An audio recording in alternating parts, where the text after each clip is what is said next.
జై శ్రీమన్నారాయణ. ఏడుకొండల వెంకటరమణ గోవింద గోవింద. నేను గోవిందమాల గుర్తమని గ్యార గోపాల్, గోవిందమాల దీక్షాపీఠం, కర్మగఢ్, హైదరాబాద్ నుండి. ఒక విచిత్రమైన ఒక మంచి సంఘటన. ఒకరోజు శ్రీకృష్ణ పరమాత్మ వద్దకి రాధాదేవి వచ్చింది. శ్రీకృష్ణుడు రాధని చాలా ప్రేమగా పక్కన కూర్చోబెట్టుకొని మాట్లాడుతున్నాడు. ఆ సమయంలో మహారాణి రుక్మిణి అక్కడికి వచ్చింది.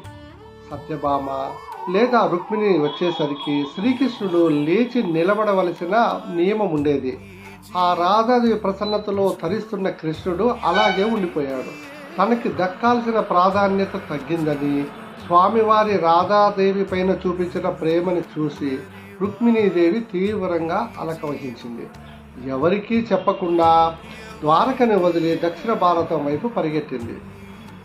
నడుస్తూ నడుస్తూ సుందరమైన చంద్రభాగ ఈ నదీ తీరంలో తిన్నిర వనం ప్రస్తుతం పండరి ఉంది కదా, పండరీపురం, అక్కడ ఒక వటవృక్షం కింద తపస్సులో మునిగిపోయింది.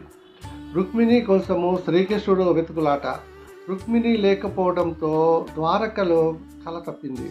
శ్రీకృష్ణుడు తన దేవిని అలక తీర్చడానికి స్వయంగా బయలుదేరాడు. గోవులు, గోపాలుడు, మురళీరవలితో శ్రీకృష్ణుడు తిన్నిర వనానికి చేరుకున్నాడు. అక్కడ రుక్మిణిని ప్రసన్నం చేసుకుని, కానీ అదే సమయంలో ఆ ప్రాంతంలో ఉన్న పుండరీకుడి అత్యున్నతమైన భక్తి గురించి శ్రీకృష్ణుడికి తెలిసింది. తల్లిదండ్రులని సేవలో తరించిపోతున్న పుండరీకుడిని నిష్కర్షమైన భక్తికి శ్రీకృష్ణుడు పరమాత్ముడు పరవశించిపోయాడు. ఆయనకి స్వయంగా దర్శనమివ్వాలని నిర్ణయించుకున్నాడు. శ్రీ మహావిష్ణువు రుక్మిణీదేవితో కలిసి దివ్యమైన రూపంతో పుండరీ తీరానికి వెళ్ళాడు. స్వామివారు తలుపు తట్టి, పుండరీక, నీ మాతాపితృ సేవలతో నువ్వు తరించావయ్యా. నేను వైకుంఠం వదిలి నేను చూడడానికి వచ్చి నేను మహావిష్ణువుని నీ దగ్గరికి వచ్చాను నాయన అని పిలిచాడు. అది వర్షాకాలం, బయట వర్షం పడుతుంది. నేలంతా బురదగా ఉంది. సాధారణంగా ఏ భక్తుడైనా భగవంతుడు వచ్చాడని చెప్పిన వెంటనే ప్రజల పని వదిలేసి ఆయన పాదాలపై పడతాడు. కానీ పుండరీకుడు మాత్రం తల్లిదండ్రుల కాళ్ళు ఒత్తుతున్నాడు. భగవంతుడు పిలుపు విన్నా తను మాతాపిత సేవకి భంగం కలగకుండా ఉండాలని భావించి పుండరీకుడు వెనక్కి తిరగకుండా పక్కనే ఉన్న ఒక ఇటుకని అటువైపు స్వామి వైపు విసిరేశాడు. స్వామి, నువ్వు అఖిలాంటి కోటి బ్రహ్మాండ నాయకుడివైనా ప్రస్తుతము నేను నా కన్నవారి సేవలో ఉన్నాను.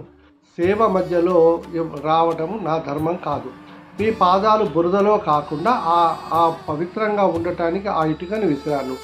నేను సేవ పూర్తయిన తర్వాత మీ దగ్గరికి వస్తాను. మీరు ఆ ఇటుకపై నిలబడి నిరీక్షించండి. స్వామివారి ఓర్పు చూడండి. జగన్నాథుడైన స్వామి కోపగించుకోలే. తన భక్తుడు ధర్మానికి ఇస్తున్న ప్రాధాన్యత చూసి మురిసిపోయాడు. స్వామి 2 చేతులు నడుముపై పెట్టుకొని ఆ ఇటుకపై పాదాలు ఉంచి అలా నిలబడిపోయాడు. సేవ పూర్తయిన తర్వాత పుండరీకుడు బయటకు వచ్చి పరమాత్ముని పాదాలపై పడి కన్నీళ్లతో క్షమాపణ కోరాడు. స్వామి, నన్ను క్షమించు, నిన్ను వేచి ఉండేలా చేశాను. అప్పుడు శ్రీకృష్ణుడు, తిరుమందహాసుందరం, పుండరీక, నీ భక్తి నన్ను బంధించిందయ్యా. కన్నవారిని పూజించేటప్పటికీ నీ ప్రతి వాళ్ళలో నేనుంటాను. నీ కోరిక ఏంటో కోరుకోమని చెప్పాడు. అప్పుడు పుండరీకుడు ఏం చెప్పాడు? చేతులు జోడించి, స్వామి, ఈ భూమి ఉన్నంత వరకు ఈ ఇటుక పైన ఇలాగే కొలువై ఉండి నాలాంటి సామాన్య భక్తులకి అభయం ఇస్తూ దర్శనమివ్వు స్వామి.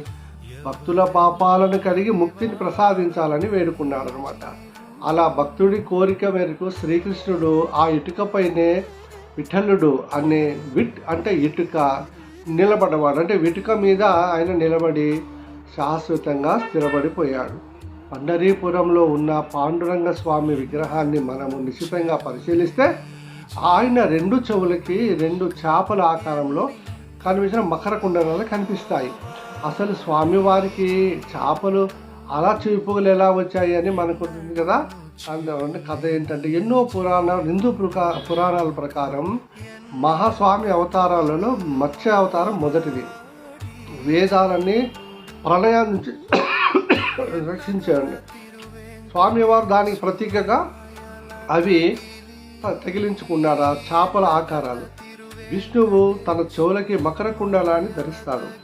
చేప నీరు లేకుంటే జీవించలేదు. అలాగే భక్తుడు భగవంతుడి నామస్మరణ లేకపోతే, నామజపం లేకపోతే జీవించలేడు అనేది ఆధ్యాత్మిక సంకేతం వచ్చే విధంగా ఈ చేపల పోగుల్లో ఉంటుంది. మరొక స్థానికమైన కథ ఏంటంటే, పండరీపురంలో పారే చంద్రభాగ భీమా నదీ తీరంలో ఎన్నో జలచరాలు, చేపలు, తర్వాత మొసలు ఇవన్నీ ఉంటాయి.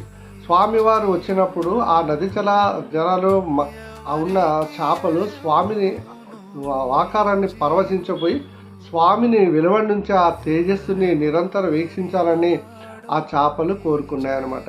భక్తుల భక్తికి లొంగిపోయే పాండురంగుడు ఆ చేపల భక్తికి మెచ్చుకొని వాటికి శాశ్వతంగా తన చెవుల దగ్గర స్థానం కల్పించాడు. అలా ఆ మత్స్యాలు స్వామివారి చెవులకి కుండలాలుగా మారాయి అన్నమాట. నిరంతరము ఆయన దివ్యనామాన్ని వింటూ అలాగా ఉండిపోయాయి. అద్వైత వేదాంత ప్రకారము చేపల చెవిపోగులు జీవాత్మ పరమాత్మ అనుబంధానికి ప్రతీకలు. ఎడమ చెవిలో ఉన్న జ్ఞానము, కుడి చెవిలో ఉన్నదానికి భక్తి. ఈ రెండు పరమాత్మని సంకేతాన్ని మనకి తెలిసే విధంగా మన చెవులకి నిరంతరం ఆ రెండు చెవుల దగ్గర కూర్చుని ఉంటాయి. భగవంతుడు తన భక్తుల కోరికలను ఆలకించడానికి ఈ రెండు కుండలాలు ధరించాడని పండరీపుర పూజారులు చెప్తూ ఉంటారు. చేపల చెవిపోగులతో పాటు పాండురంగ విగ్రహానికి చాలా అద్భుతాలు ఉన్నాయి. అవి మనం ఒక్కొక్కటిగా మనము తెలుసుకోవచ్చు కదా. దాని తర్వాత మనం ఇంకొకటి ఉంటుంది. మనము పాండురంగడి విగ్రహం పైన శివలింగం ఉంటుంది. మీరు గమనించారా? దాని అర్థం ఏంటంటే హరిహరులు పేరు కాదని. ఆయన పైన శివలింగం ఉంటుంది కదా, ఆ శివలింగం దాని అర్థం ఏంటంటే హరిహరులు వేరు కాదు. కాబట్టి శివుల్లో విష్ణువును చూడవచ్చు, విష్ణువులో శివుని చూడవచ్చు అనే తత్వాన్ని తెలిసే విధంగా అది పెట్టారు. చాలామంది మన మూర్ఖులు ఉంటారు, వాళ్ళు అంటూ ఉంటారట, మేము వైష్ణవులము, మీరు శైవులము, మీరు వేరని. అది చాలా తప్పు. అది మూర్ఖంగా మాట్లాడే మాటలు అవి. అసలు వైష్ణవులకి శైవులకి తేడా ఏం లేదు. భక్తే ప్రధానం.